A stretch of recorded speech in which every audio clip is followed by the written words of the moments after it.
पहला जो burning issue है वो टोल प्लाजाज का और कोविड-19 के चलते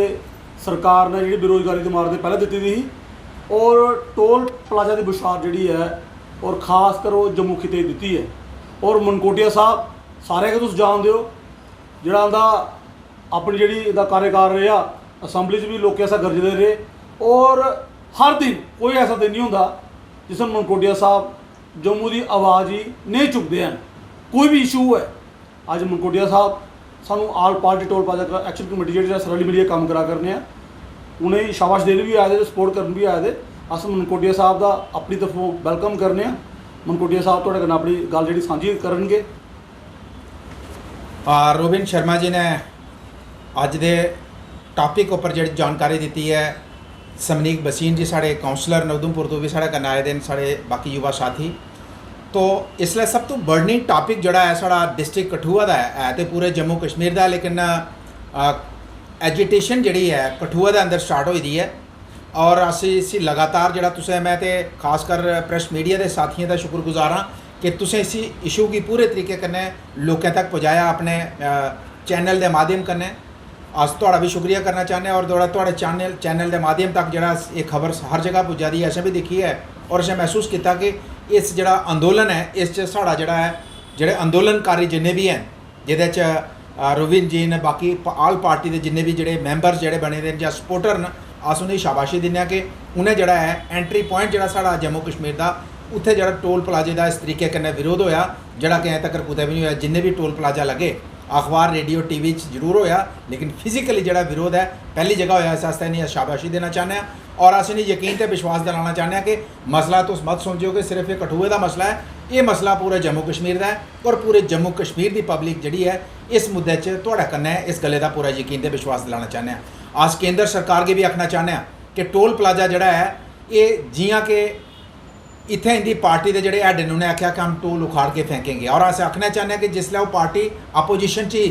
भारतीय जनता पार्टी के अपोजिशन च वो लोग उन्हें टोल प्लाजा त्रोड़िए सुटे उखाड़िए सुटे और जिसलै सरकार च गए और कन्नै गै पुलिस को लोकें डंडे फसाए कन्नै दोबारा लवाए तो कन्नै जोड़ा बोलदा उसी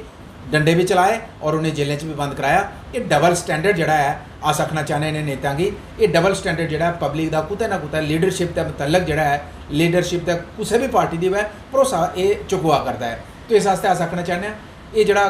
केंद्र च जिसलै सरकार बनी और जिस तरीके कन्नै साढ़े लोकें भारतीय जनता पार्टी की वोट पाया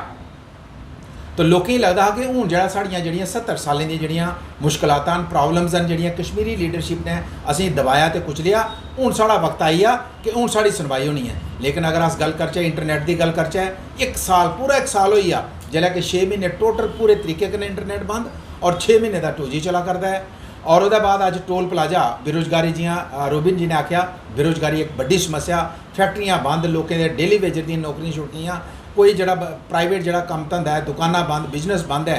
और जड़ा कुछ दुकान खुली दी उत्थे आउटपुट कुछ नहीं है। तो उसके बावजूद जड़ा एडा हैवी टैक्स जड़ा साढ़े लोगों पर लाना ये बिल्कुल गलत है और मैं इहदे पर तुसीं दोबारा एक रिपीट करना चाहना बार बार अस मीडिया की इस उपर जानकारी दिया करने कि जड़ा टोल ओवरऑल गलत है सिर्फ लखनपुर का टोल नहीं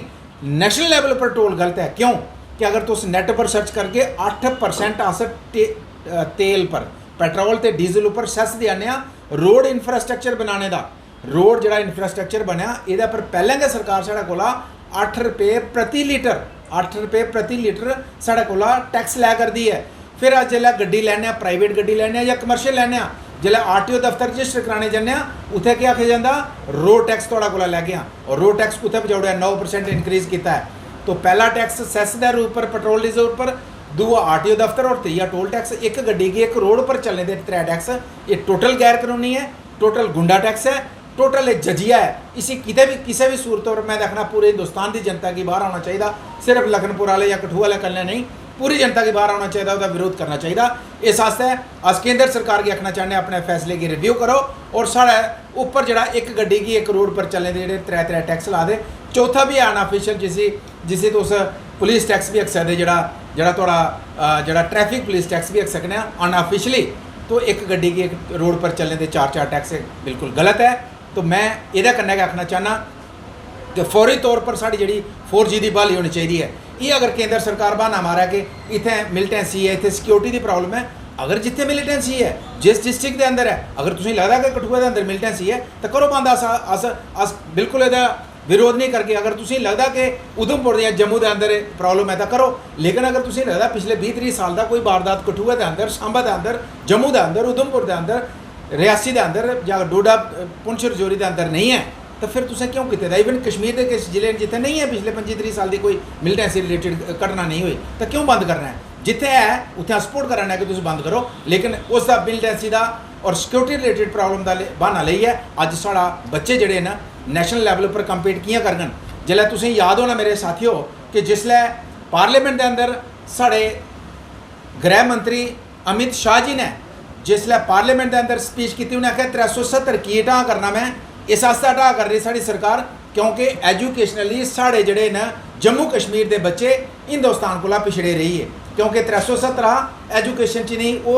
सिस्टम नहीं मिल सकिया, इस आस्ते ये बैकवर्ड रही है। हूँ एक पास है केंद्र सरकार है मन्ना दी कि 370 तां तोड़िया कि एजुकेशनली अस बैकवर्ड, दूआ पास है साढ़े पर साढ़ा स्टेट सब्जैक्ट खत्म करी है, साढ़े पर जड़ा डोमिसाइल लाई है हिंदुस्तान का कोई भी नागरिक टीचर का फार्म कठुआ ही भर सकता है, कोई भी आदमी क्लास 4 का फार्म भर सकता है। इस वास्ते एक पास असीं एजुकेशनली बैकवर्ड का बहाना लइए 370 की हटाने और दूआ पासा पूरे हिंदुस्तान कन्नै साढ़े बच्चे का कंपीटिशन, यानी कि एक बच्चा एक जड़ा एक कौम है जिसी 70 साल तक तुसें नेरे कमरे रखा और एक दिन बाहर कड्डियै तुस दूई कौम कन्नै मुकाबला करके जी 70 साल की सड़कें दौड़ा दी ओहदे कन्नै दौड़ का कंपीटिशन करा के वो बंदा कि'यां कंपीटिशन बराबर करेगा। इस वास्ते मैं आखना चाहना कि बड़े ऐसे फैसले जिन्हें रिव्यू करने की लोड़ है, लेकिन फिलहाल असीं आखना चाहते कि टोल का जो सारा बर्निंग इशू है फौरी तौर पर सरकार जो टोल के फैसले की विड्रा करे, वापस लै और साढ़े लोगों पर जो जजिया लगा कर दे उसी बंद करे। और कन्नै गै मैं इत्थे दे प्रशासन की आखना चाहना कि साढ़े लोगों की सबर का ध्यान मत लो। अगर लोग सड़कें चाहे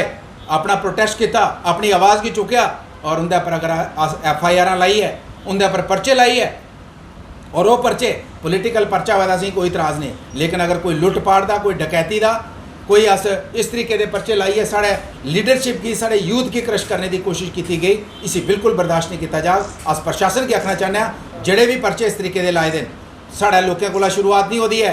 टोल प्लाजा पर साढ़े लोगों उत्थे जाइए शुरुआत नहीं की दी है, साढ़े नौजवानों की उत्थे मारिया, उत्थे उन्हें कुटिया, उन्हें बुरे तरीके कन्नै घायल किया, उसके बाद रिएक्शन च लोगों बोलिया और पर्चा उनके बजाय साढ़े लोगों पर लगा, बिल्कुल गलत है। मैं प्रशासन की आखना चाहना इस तरीके की जोर जबरदस्ती, इस तरीके की जड़ा दबाने की जी राजनीति है अगर तुसें की तो यह जड़ा सिर्फ कठुआ का मसला नहीं होना, पूरे जम्मू कश्मीर का मसला होना और वो हर बच्चा बाहर आई है विरोध होना। यह साफ और सीधे शब्द आखना चाहते हैं कि फौरी तौर पर इन्हें पर जोड़े पाए दे केस में विड्रा किए जान और कन्नै गै टोल प्लाजा का मसला इसे रिव्यू करिए टोल प्लाजा की थां चुकना चाहिए। सर रियासत जो जम्मू कश्मीर रियासत है, दर्जे पर थोड़ा कैसे? जम्मू कश्मीर रियासत जड़ी है ये पिछले 1 साल पहले अस 47 कोला पहले बखरी मुल्क है, बखरा मुल्क है, बखरा देश है। हिंदुस्तान कन्नै साढ़ा इ'यां रिश्ता है, लेकिन लीगली कानूनी कोई रिश्ता नहीं है, कॉन्स्टिट्यूशनली अस हिंदुस्तान का हिस्सा नहीं है, अस बखरा मुल्क है। 47 के बाद अस एक स्टेट बनी है विद स्पैशल स्टेटस और अज पिछले साल अस एक यूटी बनी है और 5 साल अस एक डिस्ट्रिक्ट कन्वर्ट हो जाना असें। तो इस आस्ते साड़ी आस्ते स्टेट का दर्जा तो आखा ने पर स्टेट का दर्जा साड़ी मांग है कि जम्मू की बखरी स्टेट, कश्मीर की बखरी और एक गवर्नर जियां हरियाणा के पंजाब च होंदा हा, अस अपनी बखरी स्टेट चाहते हैं। अस कश्मीरी लीडरशिप की जी है उनकी गुलामी अस बिल्कुल बर्दाश्त नहीं करनी और ना दिल्ली की गुलामी बर्दाश्त करनी। इस वास्ते जम्मू की बखरी स्टेट का दर्जा मिलना चाहिए, जिहदे आस्ते साढ़ा अंदोलन चला करदा और कल असें दोबारा इसका बिल्कुल बजाई दिता दा। साड़ी टीम ने कठुआ के अंदर, उधमपुर के अंदर, जम्मू के अंदर, सांबा हर जगह के अंदर असें दोबारा इस अंदोलन की शुरुआत की कि जम्मू की बखरी स्टेट बनाना।